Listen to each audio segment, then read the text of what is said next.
C'est l'une des spécialités françaises et elle est en train de conquérir le monde. Il s'agit de la boulangerie. Le concept s'exporte de plus en plus.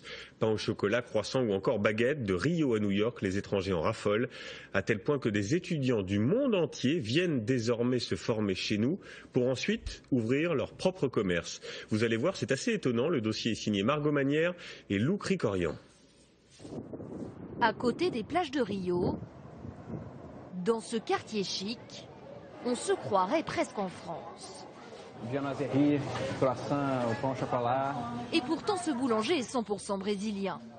Ici, les croissants et la baguette ne font pas partie des traditions, mais les spécialités françaises ont su conquérir le cœur des cariocas. La qualité du pain, la qualité de tous les produits, c'est excellent. Comme j'aime beaucoup le pain, je viens tout le temps là. Je suis vraiment amoureux de cet endroit. Pour proposer ses tartes au citron meringuées ou sa tarte au chocolat, Luis Alberto Abrantes s'est formé dans une boulangerie française à Sevran. Il est revenu avec plein de recettes, les réussites. J'ai rapporté avec moi le concept des pains plus rustiques. Ils correspondent bien au goût de notre clientèle. Ça marche très bien. Et ça a permis d'augmenter mon chiffre d'affaires.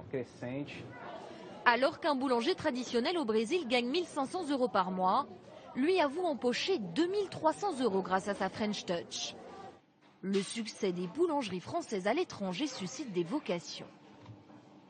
Il vaut mieux de mettre un peu d'huile ou un peu d'eau. Beaucoup d'accents étrangers dans ce centre de formation de Rouen. Là, on a quand même une japonaise, une coréenne et un grec pour 14 élèves.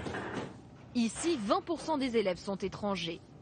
Aujourd'hui au programme, fabriquer le traditionnel pain de campagne. On vient fariner notre boule.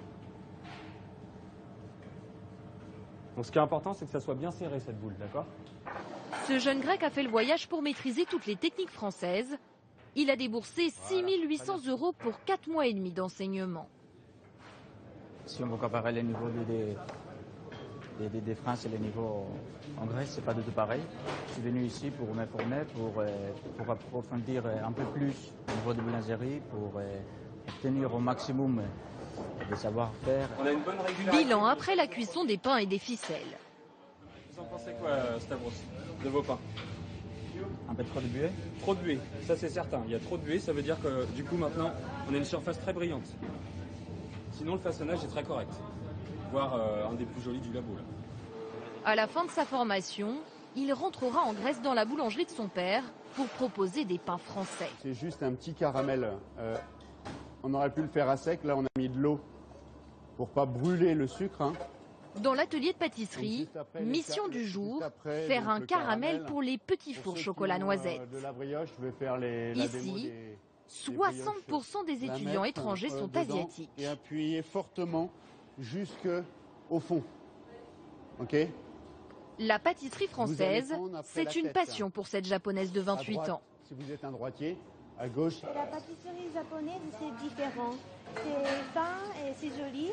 Mais peut-être il manque un petit peu de goût. Donc la pâtisserie française, c'est bien équilibré.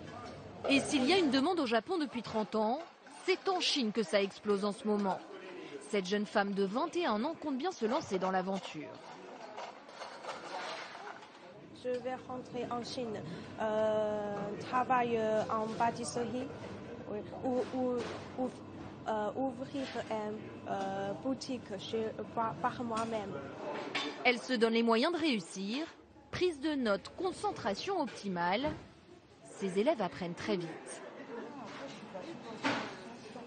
La culture asiatique reste une culture ordonnée, précise, à l'écoute. La demande en Chine ou en Corée est tellement importante que les professeurs de cette école s'y rendent chaque mois pour transmettre le savoir-faire français.